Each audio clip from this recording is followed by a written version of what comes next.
is cooking. I think Ben & Jerry's should be the official cheat meal of the CrossFit Games athlete. And any failure I've had and any defeat I've undergone, I've always looked at that as an opportunity to get better and win the next one. Right. And thank God for sports. Hey, this is Mike Cazu. We're calling this the brUTE shoot, or the brUTE podcast, something like that. Hadn't nailed it down yet. We have Tommy Hackenbruck here with us. Second place CrossFit Games 2010. Two-time Games team champ. 2009, 10, 11. You did well. Not as good. Second, 9th, 23rd. Yeah. Two-time Games champ. A couple wins. And the sixth. So let's just get right into it. Let's get right into the nitty-gritty. What everyone wants to know. If you could have your own Ben & Jerry's flavor, what would it be and why? Just peanut butter chocolate in some fashion. It's probably been overdone at this point. But there's only one kind of best ice cream, and it's peanut butter and chocolate. So it already exists. Your flavor already exists. If a CrossFit Games athlete or a CrossFit athlete gets a Ben & Jerry's sponsorship, even if it's not me, I'm still going to take credit. I feel like I paved the way. Yeah. I've been, working hard at it for over 2 years now. And what do you think's holding them back? I don't know. I just don't know if the health and fitness industry is really what the direction you want to go with ice cream.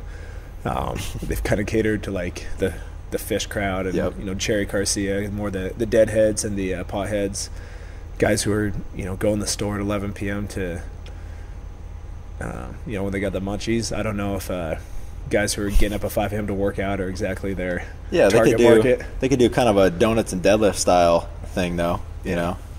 Recovery, cheat meal. I think Ben & Jerry's should be the official cheat meal of the CrossFit Games athlete, and I foresee something happening with Matt Frazier because he is from Vermont. Mm-hmm. That's where the company's based out of, and that's a good mix right there. Yeah, and he's a hell of a lot better athlete than me. So obviously, but I did pave the way, and he will be sending me, a pint here and there if it does happen. He does owe me something. I hope you got that in writing, man. Well, cool. So we were talking earlier, and you're obviously an amazing athlete, and you've had a lot of success in different sports. And what I think is your best attribute as an athlete, and maybe as a human being, is just your mindset and your mental outlook. Can you kind of draw us a roadmap of what built that mindset, and maybe outline a little bit like what does go through your head when you do things like SEAL Fit, when you're training for the games, when you're at the games, that kind of thing? Yeah, I think there's so many ways to define it and describe it. There's kind of the definition that kind of pops in my head is the ability to perform your best in adverse situations, thrive in adversity. Some people kind of call it grit, and something where just kind of like grit to me is just kind of I think of like Rocky from the Rocky movies. Like he kind of personifies that of not giving up and just basically battling back through adversity and kind of overcoming the odds with basically just like almost an idiotic mindset that you will get it done even when like reason says that you don't have a chance. Mm-hmm. Exactly. It's kind of like a fine line between mentally tough and clinically insane that you got to walk. So, but I mean, most people who achieve greatness, and I'm not necessarily putting myself in that category, but people who achieve greatness, have huge ambitious goals and might be, probably been told many times in life, like, you're crazy, this is, unattainable. So, you don't get there by doubting yourself, first of all. But, I think it takes, it's just like Rob Orlando's quote, strength takes a lifetime. Being strong takes a lifetime to build. And, mental toughness is no different. It's just strength of your mind. And, I was exposed at a young age to somebody who's just an incredibly positive person. Who's my dad, who's also, I would say, faced adversity in his own right. He came from a very not well-off family, but with some good genetics. His dad was a college football player and played for the Lions back with leather helmets.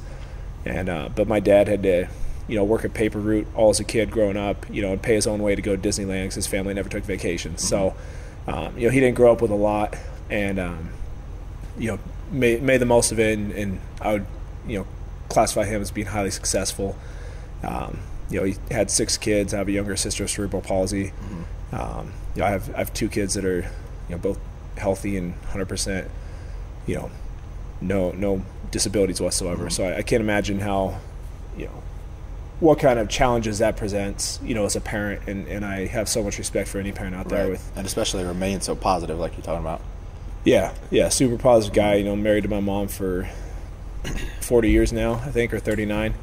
So that was from a very young age, and he influenced me in a lot of ways. And he wasn't like one of those dads that's like signing me up for every sport and like pushing me and doing this. He would, my parents tried to give me opportunities if I wanted to do something, but he more just led by example and would encourage me and help me, but wasn't like ever push it on me. So the competitiveness kind of came from within. I never felt like I had to live up to anything, so that it was good. He's a good person. But I think mental toughness, I think the positivity has played a big part into that, and it might be a character trait, but I also think it's something that you can absolutely develop. There's probably hundreds of books about it. So the positivity is one thing that definitely helps, and is kind of one piece of it. And then I'd say the other piece is kind of experience. That's when I think of like performing your best under adversity. There's 2 things that'll help you do that, and experience, preparation. I use those interchangeably, but being prepared for something will help you perform your best. Right. Because obviously, the more you prepare, if something doesn't go as planned, you're more likely to come out on top, or at least come out, putting out a decent performance. And the positivity as well, because you can tell by people's body language, athletes, as a coach and a teammate, for 20 plus years, I don't know, 25 plus years. I'm getting old now. But, you can see it in people's demeanors, the guy who, missed a shot and is like cussing and put his head down, shaking his head. And then the guy who just like, you can see he just wiped it from his memory, turns around, plays good defense. Right. In basketball or whatever, or football, the guy who just turns around and makes a good play the next play. And so for me, like, I've just been extremely fortunate to have my dad as an influence. And then Urban Meyer was my college football coach. He's probably the second most influential person in my life. And, he showed me what you can do with 100 men, just believing in themselves. And basically took, 4-7 team, and the same talent for the next 2 years, went 10-2 and 12-0, and all I had to do was our mindset. Like, we had a lot of talent in the program. Our previous coach had done a good job recruiting, but really it just came down to mindset, and we were so, brainwashed that, by the time got through that in my senior year, we won the Fiesta Bowl, and like if you had asked any single person on our team, put us on a lie detector. Are you the best team in the country? Yes. Could you beat USC? Yes. Back when they had Reggie Bush and Matt Leinart, like there was not a doubt in any of our mind that we would have beat them. Like we were brainwashed. But we got that way through, mentally condition ourselves and also just putting in work. And he showed us that the hard work does pay off. And so I would say our summer program was, more intense than any other thing I've ever done. And, every single person who put out and bought into it, came through on that other side, a tougher individual. Right. So those are like positive influences on me that kind of showed me how to, how to be mentally tough and how to, and a lot of experiences along the way. And also I've had some, really hard adverse situations, as has everybody. I've had injuries that took me out of football for 2 years in college, which is not fun. You feel worthless. You feel like you're letting your teammates down. You just kind of feel like a piece of shit. Right. And, you're not really sure if you go from high school from kind of being the man, you know, and one of the best athletes in the school, and, and everyone's like, oh yeah, you're so good, and then you go just being a nobody. Smack down to reality. Yeah, and you know, and it happens at every level. You know, you move on the next level. It happens in weightlifting. You go from, you know, being a junior national champion, and then you try to make the Olympic team, and there's like maybe one guy from the United States that even represents the country, right? So, you know, it happens in everything, and people face adversity, and there's absolutely, you know, ways you can develop that outside of sports, you know, in everything in life. I think, you know, CrossFit is, you know, a huge influencer in a lot of people's lives, a lot of professionals.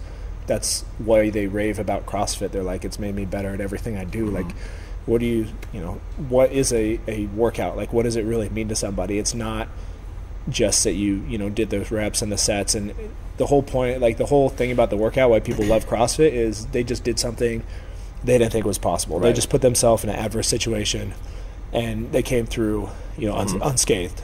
Right. Coach Devine talks about it like a crucible, right? Just like the Kokoro camp. Every workout can be a crucible. So if it's someone in less shape than you, if you will, that might be it has a similar effect to the Kokoro camp, right? Develops them mentally, and they feel like they just accomplished something, gives them more confidence, all that kind of stuff. Absolutely.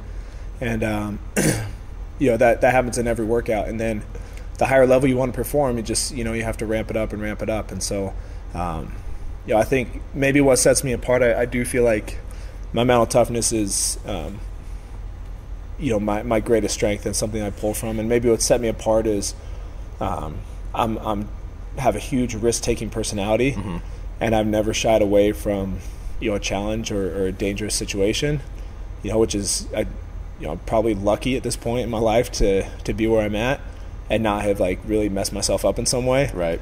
But you know, I've probably, you know, I've had enough courage to, you know, take on those situations. And so if you're willing to put yourself in adverse situations, or willing to, you know, follow through with them and not back down, you know, it doesn't mean it always works out for the best. Sometimes you get in an adverse situation, you hang in there, and, you know, you fail. Right. And, you know, you hopefully come out of it with some lessons learned and with, you know, something you can rely on, and you bounce back one day and you're like, okay, you know, that sucked and it wasn't what I wanted, but I made it through. Right. So, you know, the positivity, the perseverance, you know, all that stuff plays a part. And then, you know, the highest levels, there's ways you can, you know, there's tricks, and there's ways you can actually learn to be more mentally tough. And, you know, a lot of the stuff that I learned at Kokoro, you learned at Kokoro, you put that practice in other things you do. Right. And, you know, it's how to keep your mind from going down the wrong path. You know, when something does turn into a bad situation, it's partly about self-reflection. It's about how to recognize, just be self-aware when you are going down that path. Because most people start down that path, they have no idea what that means and how crucial it is that you recognize it. Right. I harp on that all the time, and just realize it's not just because you're having that fear or self-doubt, it doesn't mean you have to feed that, right? Yeah. Feed the courage dog, right? Yeah. It's just thoughts. So yeah, I'm huge on that. Yeah, if you feed into it, and the first step is recognizing it. So if you don't know the difference between a good mindset and a fearful mindset, then, you know, you might go down the wrong path without realizing it. So, you know, you gotta be self-aware, and then, you know, tricks as far as controlling your breath and doing things and visualization. There's so many different tactics, but you know, you get those, you develop those through experience, and then you start putting them into practice. So you might be a mentally tough doctor. You may, you know, weather the storm, and, you know, you may have practiced and you've seen some bad stuff, and, you know, nothing phases you anymore. And someone could walk in and you can handle it, know what to do, but you're a novice CrossFitter. Like, how do you apply that to what you do in CrossFit? And so it's, you know, in every single walk of life, like you can have these tools and these skills as far as, you know, being mindful of what you're doing, you know, working with a purpose, training with a purpose. Like these types of things will apply to anything. And so when we're getting specific toward CrossFit, you know, how are you a mentally tough CrossFitter? It's, you know, the preparation. Like, are you focusing on your weaknesses? Are you preparing yourself for adversity by training your weaknesses? Right. Or are you just doing a bunch of workouts? Exactly. And then, you know, focusing while you're working on those weaknesses. Like, how focused are you when you're doing, you know, your muscle ups, because that's a weakness of yours? Are you focusing on how to cue yourself? Are you focusing on, you know, breathing, where your eyes are set? Like, are you focusing on different, you know, cues? They're going to help you be better at those. So when you face them in a competition, you can rely on that, and you can put yourself back in that mindset of, okay, I need to find, you know, something distance to focus on with my eyes. You know, have you practiced that in the gym so you can apply it during competition? Yeah. Or have you just gone to the gym and done a ton of muscle ups hoping that you'll get better at them? You know, and then you go into competition, you start failing, you have nothing to fall back on. So, you know, those little traits like that are what you learn. And I think the key to apply this to other things in life is to understand that, you know, it's not just about, like there really is things you can do. You know, I think you need to focus, learn to focus on what you're doing, and really, you know, do it with a purpose. So if I'm doing this podcast, you know, it's brand new to me. Like, am I trying to do a good job of this? Am I, you know, really thoughtfully preparing myself for these questions? Or am I just sitting down and kind of slanging answers here and there? And then, you know, am I an expert in this field? You know, have I prepared myself for this type of thing? Right. I don't know how much mental toughness is involved in a podcast, but who knows? If I mess it up, I know I'm going to come out okay. Fucking right.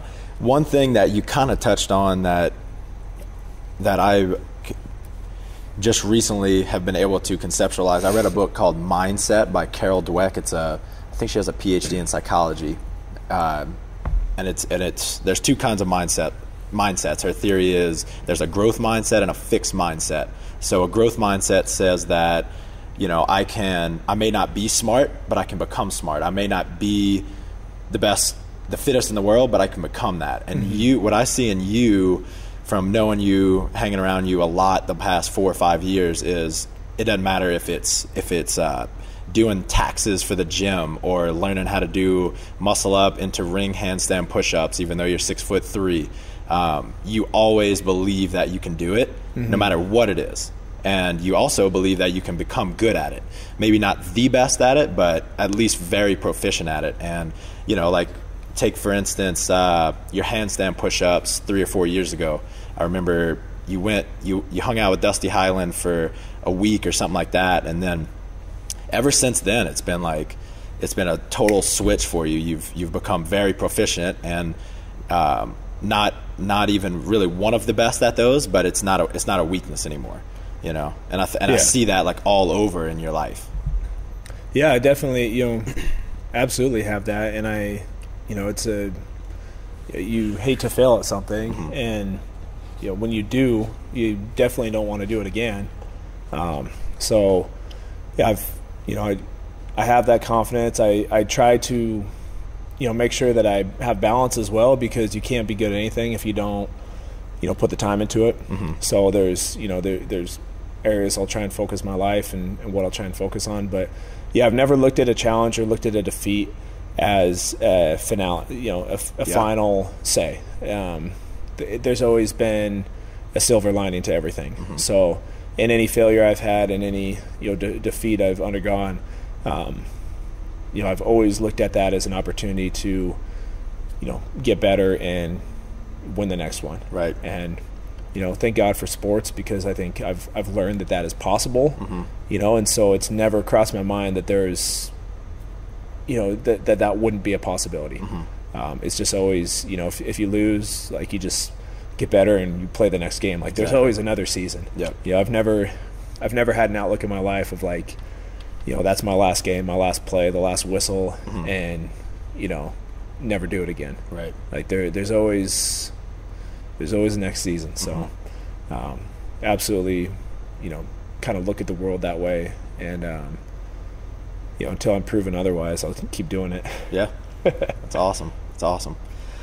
Let's talk about your physical side a little bit. Can you tell us a little bit about your physical training history? I mean, you came into CrossFit pretty damn strong, and now I would consider you one of the best as far as like aerobically. I know your resting heart rate is like 35 or something like that. So aerobically, I think you are, I think you are one of the best, if not the best, for some of that kind of stuff. So take us through, give us a timeline.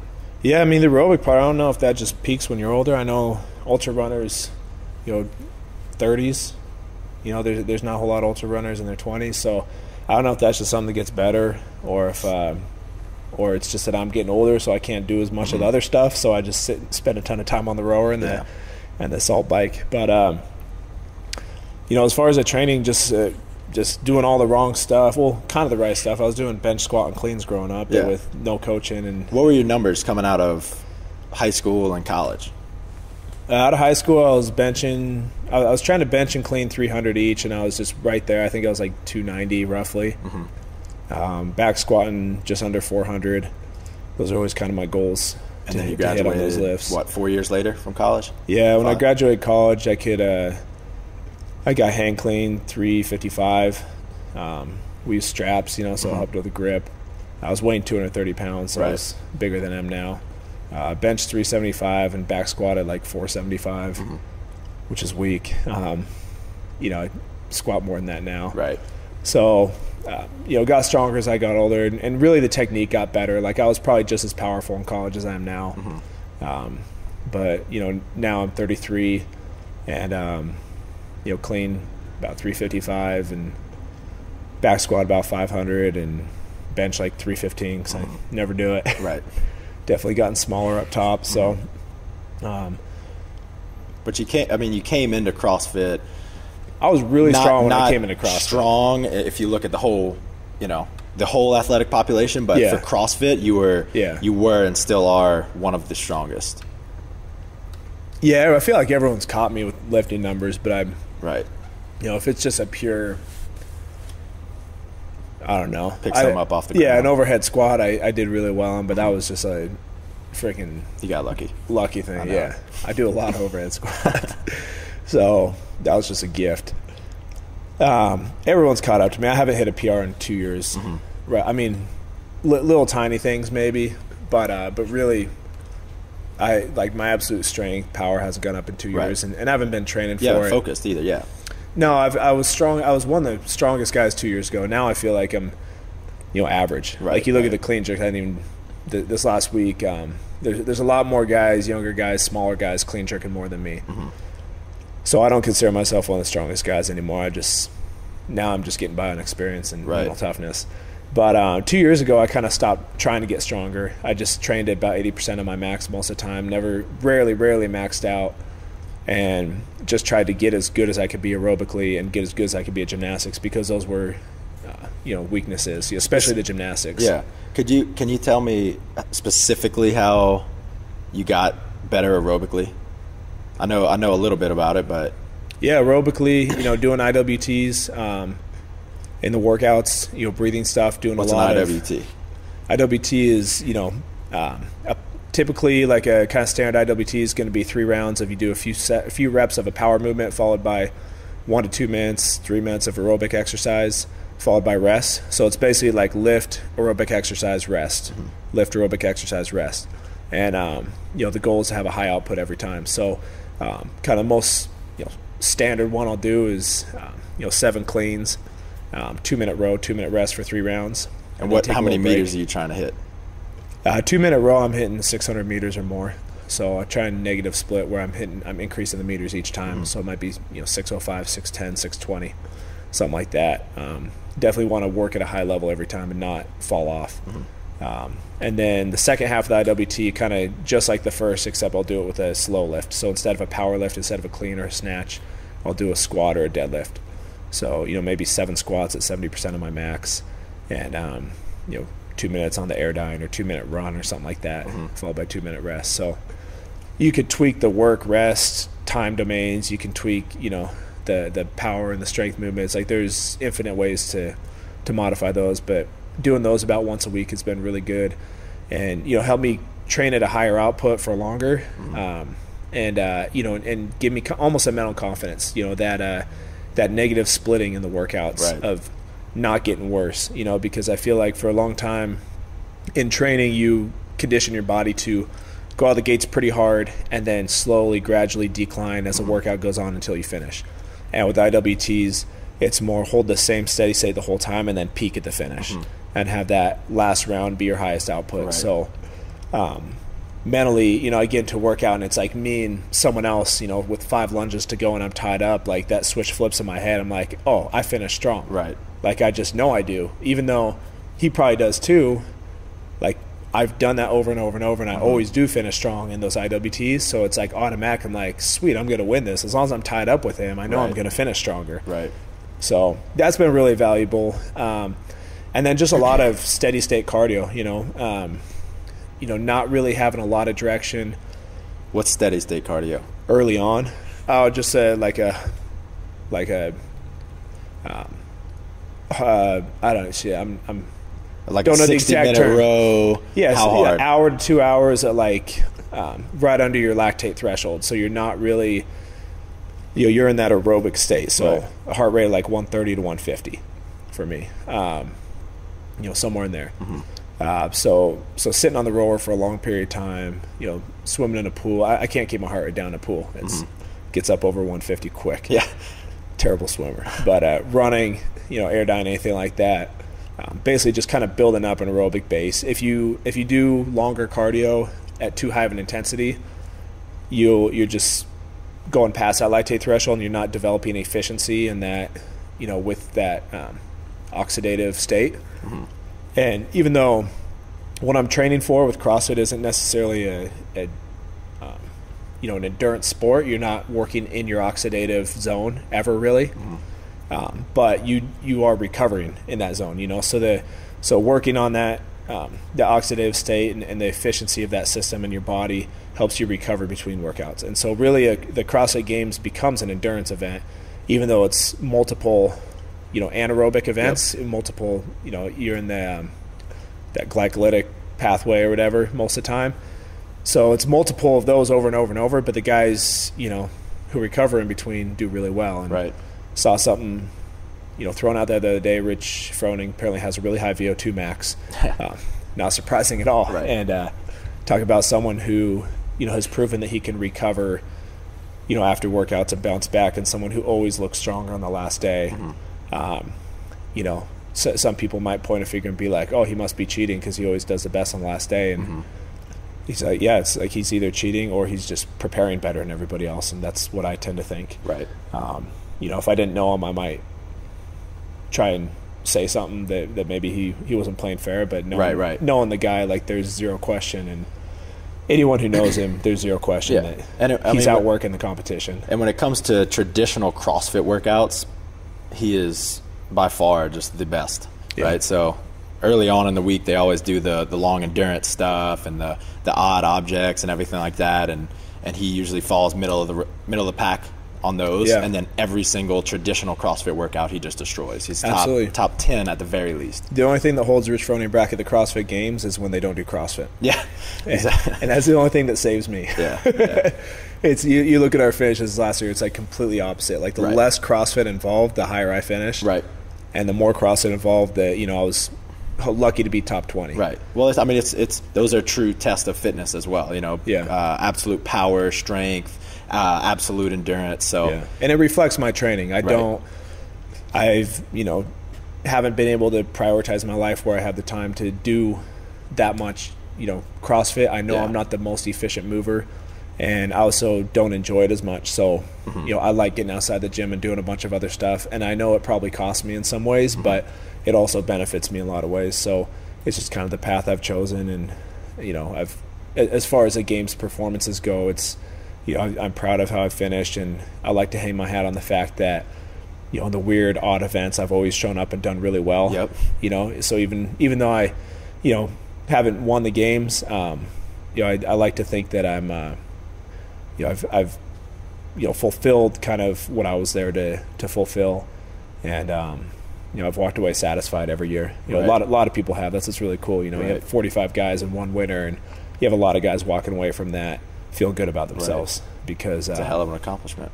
Yeah. You got 250,000 or something like that in the open, and then narrowing it down to less than 50. Yeah. You know. And there's impressive performances all around. You know, Yeah. the stuff people do out there, the competition is so high that it pushes people to do some really cool stuff. Right. Well, cool. Let's take a little short break, and then when we come back, we'll talk about your steroid use. You got it. All right, we're back. This is the brUTE shoot. All right, Tommy.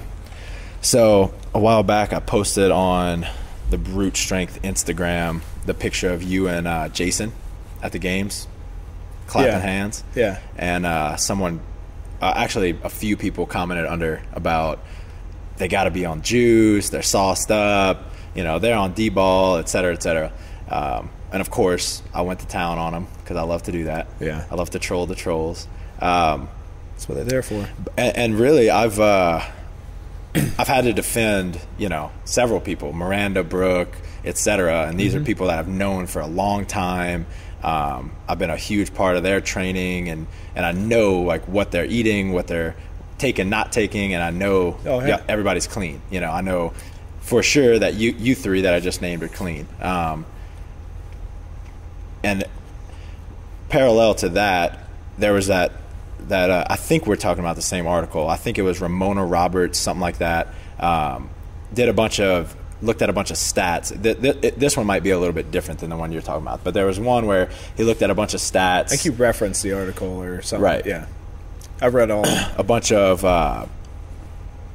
they look at their body weight, their body fat percentage, and height, and they compare it to this study that was done years ago by the best bodybuilders in the world, and they found that the top 10 CrossFit athletes in maybe 2012 or something like that, they all would have failed the test that said if you are above this number, you are on juice, right? Yeah. And so, and they didn't accuse anybody. They just said, looking at this study, all of these people are supposedly using steroids. And some more than others based on their height and their body fat, everything. Yeah, height, weight, and body fat. Right. And I looked at that, and it's legitimate numbers, and it's a legitimate argument, but I think that CrossFit is doing something new. You know, you have bodybuilding methods within CrossFit, you have powerlifting methods, and you also have this very intense circuits that, those are relatively new, doing the full body movements. And what that study didn't show is it didn't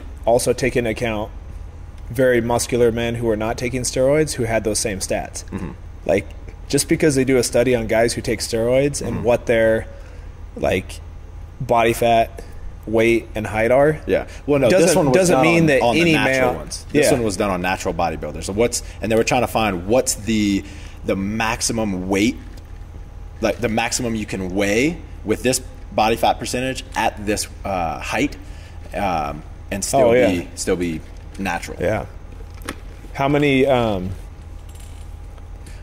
So, but they're walking slowly up steps and stuff like that. So they're not doing the same kind of cardio. Okay, so when you were growing up, did you want to play in the NFL? Did you want to play Major League Baseball? Do you want to play in the NBA, or did you want to be a natural bodybuilder? I wanted to be in the NFL. Okay, why were you in the NFL? Because I'm 5'9", verticals less than 30. Yeah, not that smart. There's guys I played college football with that walked around with six packs and barely worked out. Right. I ran 4.340s. Absolutely, yeah. Having worked you at coach LSU, guys especially. You coach guys at LSU. There's first of all, you got to take genetics into account because there's some freaks out there, and there's some girls who lift weights all the time. Camille Blanc-Bosnet. Yep. I still am not sure if she has a six pack. She's almost there. Right. And I've never seen Miranda without a six pack. Right. Brooke Ants walked into my gym. Her boyfriend at the time, Marston, they're now married. This in 2009.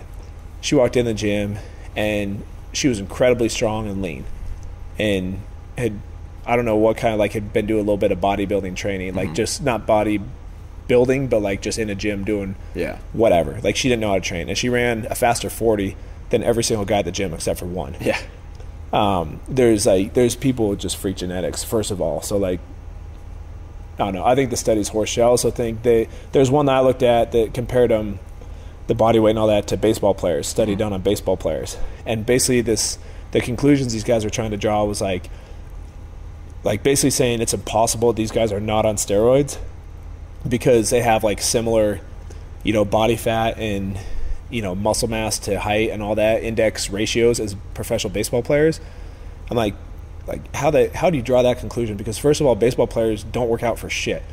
And so the baseball players who are juicing probably have those stats because they're barely working out, and that's what's keeping them muscular and fit and lean. Right. Never in the history can I think of a sport where all you're trying to do is get better at working out. Right. So like you have guys working out 3-4 times a day just to be better at working out. Yeah.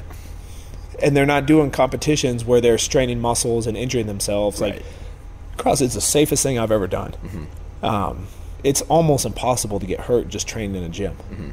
And so like compared to football, baseball, those other sports where guys have nagging injuries and overuse injuries and they're in this constant state of like trying to recover, and they're spending, like in college football, we spent maybe 4 months a year actually getting stronger and more powerful in the gym. Our entire in-season program was just to maintain what we had built over the summer. We had like an 8-week off-season program in the winter, and then we had spring ball. And then if you're lucky enough not to get injured in spring ball, you definitely didn't get any stronger. Right. And so then you have another 8 weeks in the summer where you spend the first 2 weeks just getting back to where you were. Yep.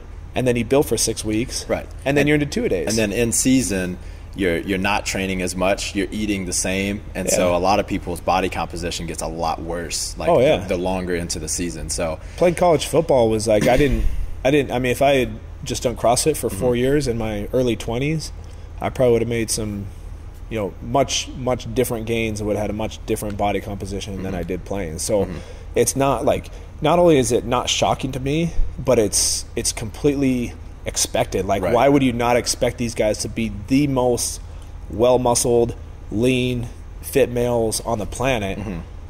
And we're also not dieting down like bodybuilders so we can keep our body mass. Right. Because we're walking around at 6 to 8% body fat instead of trying to get down to 4. Like it takes so much work to go from 7% to 4% body fat that those bodybuilders are trying to get to. They're probably losing a significant like percentage of muscle while they're doing that. And no, CrossFitters don't walk around at 4% body fat that I know. Right. So yeah, I just think, I mean, yeah, there's people in the world who use steroids and there's people who fail tests, but like from everything I've seen from my angle, like the most impressive people I've seen are not the ones who are cheating. I've seen guys in college who are cheating. They usually showed up, they come from junior college, they had all this muscle packed on them and they moved like shit and they never saw the field. In CrossFit, I've never seen it. Like the sport takes so much hard work that even if someone was cheating or wasn't, that I don't even think that'd be the number one factor in their success. I think for someone to be successful, you have to put so much time into it. You're learning 4, 5, 6 different sports, disciplines, and you have to be really good like at all of them. So I mean, I think the conversation is ridiculous. Like I don't think there's money. I think there's a handful of people that even make enough money doing CrossFit to not have to do anything else. Everyone else is doing, you know, has a full-time job or something. Right. So if they are taking them, I don't know how they're affording them. Yeah. And honestly, just don't like. I don't think they would do much other than maybe allowing people to train more. But I've never come across anything from my experience knowing a bunch of people, seeing what they do. You know, like seeing their home life. Like there's nothing I've seen. Right. And I mean, I'm sure. Or I wouldn't be surprised if there were a handful on the guy and the girl side, but having seen you train and make 5th, right, and you didn't even train all year long, you trained part of the year.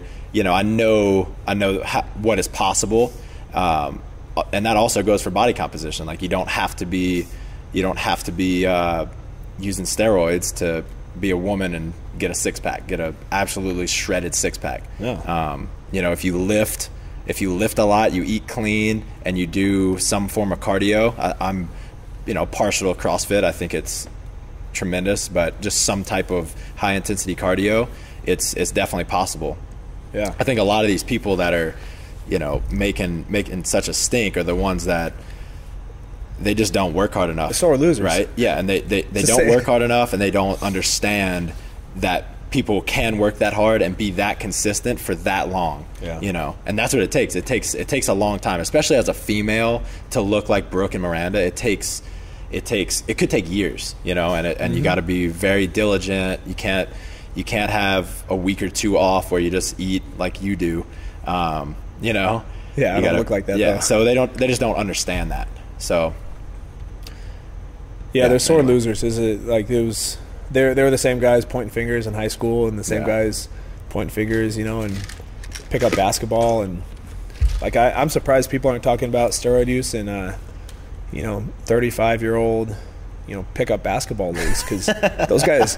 The average 35-year-old pickup basketball player makes a shitload more money than your average CrossFit Games athlete, so that at least they can afford it, right? You know, and they're not being tested, right? So I'm positive that at least half those guys are on the juice.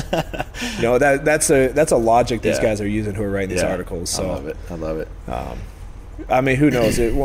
If guys are cheating, they'll either fail a test and get exposed, or they'll just continuously underperform when it matters. Right. Because, you know, if you're going to a bodybuilding show and it's just all about how much muscle you have, there's, you know, maybe that'll help you win. But in a sport that basically requires integrity in order to place well, in my opinion, like the higher your integrity, the better you're gonna place at these competitions, because the integrity is gonna reflect your training and your everyday, you know, how you approach it and how you know, live in your life. Like that's it. Yeah, it takes hard work, discipline, integrity to do well in this sport. It doesn't take, you know, a magic pill. Same thing with losing weight. Right. Word. All right, let's talk about the games this year. Why'd you let Jason Khalipa take that second place spot right there at the end? I think you were in second going into the... No, I was in fourth. I'm pretty sure I was in fourth or fifth. I think I was in fourth behind Bridges. Like it was Rich, Matt, Bridges, myself in fourth. Fifth was maybe Noah or something like that. Okay. Khalipa was like sixth or seventh. So, I mean, I went into the final day thinking, you know, I have a legitimate shot at winning this. I've been around a few years. I'm not, you know, here to place high. I know that, you know, there's a reason Rich has won 4 in a row, and he's earned every single one of them. But I wasn't gonna give it to him, you know, and I don't think anyone else was either. But I wasn't gonna walk away from there. Like, even if I had taken second, third, fourth, like it doesn't matter. I would have, if I had paced myself on the last workout, I would have walked away from there having some regret. And so I went into you know, the thick and quick workout, and I thought I was great at rope climbs, and I absolutely love overhead squats. So I was like, wow, they wrote that workout for me. Like, I thought it was my workout. That's what all of us were thinking. Yeah. So I've never been more excited for one. I've never thought, you know, felt like I had such a good chance. And so I went for it, and going in my last rope climb, I think there's 4 of them. I already knew I was not in the lead. Like I could see other people coming down off their fourth as I was going up. And so I felt my grip start blowing up. I knew it probably wasn't the smartest thing to go for it, but I did anyway. And I got to the top. I was able to touch the top, but I was completely done and wasn't able to show control on the way down. So I just, you know, halfway down the rope, I just tried to squeeze it and stop because I was like, if I show control, I can get through this thing. And just ripped all the skin off a couple of my fingers. And, you know, and I'm glad I did. Like, I'm glad I didn't pace it and wait a little bit. Because either way, like I went for it and I lost. You know, as I was going up, I was still thinking, you know, hey, maybe Rich will miss the clean, or maybe he'll miss, you know, get off balance and miss the overhead squat, and I could still take this. So I figured if I could win the last 2 events, I would have, you know, some sort of shot at taking it. You know, if Rich, you know, placed 8th on both of them or something, like, you know, he wouldn't even have to completely fall apart, but just there was a mathematical chance, a decent mathematical chance of winning. So. You know, I went into it telling myself I was going to go for it no matter what, and I did, and I completely crashed and burned, you know, but that's all right. I'm glad I did what I did, and walked away from there with my head held high. I think if I had paced it, I know I would have finished much better on thick and quick. You because I didn't even finish. I wasn't able to finish the 4th rope climb after that. So I would have had a much higher placing on that. I think the final workout I maybe could have placed a little bit higher. Grabbing the bar would have been a little bit easier had I had a little more rest and not shredded my hand. But, I don't, like, I've looked at the numbers. I'm like, I might have been able to steal that 3rd spot ahead of Kalipa, but I might not have. Like, I might have finished 4th. I might have finished 6th anyway, even if I paced it. So at the end of the day, like, the money was a little bit different between 3rd and 6th or whatever, but that wasn't a concern at all. Like, just the fact of being there and being the top 10 and having a legitimate shot to win it on the final day was what I was there for. And so, the way things played out was probably the right result. I don't think I put in as much work as Rich and Jason and Matt, and I think that's why I ended up where I did on the leaderboard. I'm very realistic about that. It would have been cool to steal one. But I'm a firm believer that the hard work pays off, and you earn those championships throughout the year with how you work. And so I think the leaderboard is probably reflective of where people deserve to finish. Word. Speaking of the games, so you've podiumed as an individual and as a team member. How do they compare? And then also I want to know how they differ in preparation. How do they compare, like, the experience at the games? The individual experience was, I don't know, it was just as rewarding finishing 6th this year, finishing 9th another year as it was finishing 2nd. Those 3 years I felt like I went out and did my best. Like, there's things I could have done way better, and the preparation might not have been perfect, but I felt like I went out and did my best. And so in the individual, every time I've walked out there and felt like I really did my best, I was happy. There's one year I didn't feel like my heart was really in it, and I walked away from there with a pretty bad taste in my mouth. The team was just a lot of fun. It was fulfilling. You put in a ton of work. I think, I still looking back, like, I almost wish we were tested a little bit more. Like, that's always the way I felt. It's just a different animal. Having done both competitions, like, the individual is so, taxing and stressful, and you're always just emptying the tank every workout. The team, there's times where we did that, but there's also quite a few times where you're like, man, like, I had so much more left. It's just, that was all we were asked to do. And so it was really fun. It was a great experience. Enjoyed every second of it. There's no better feeling than standing on the top of the podium. Walking away from the team thing, a couple years, it was more just like, I wish we could have really shown what we were capable of, because I felt like we had put so much into the training, and the training was easier for the team to do. It was easier to do more. Like, I really think I trained better going to the team competitions than I did going individual this last year. I was more consistent with my training because I was accountable to 5 other people. And so I think that's the biggest reason I had a successful year last year and finished 6th, was because I was coming off 2 years of excellent training, of really focused, hard work, being accountable, like year round, being on it. And man, I feel like we over prepared for the team thing, but I wouldn't have it any other way. I think we did. We were able to really go out there and prove, what we had put into it, because our performance just spoke volumes. It was, we were head and shoulders.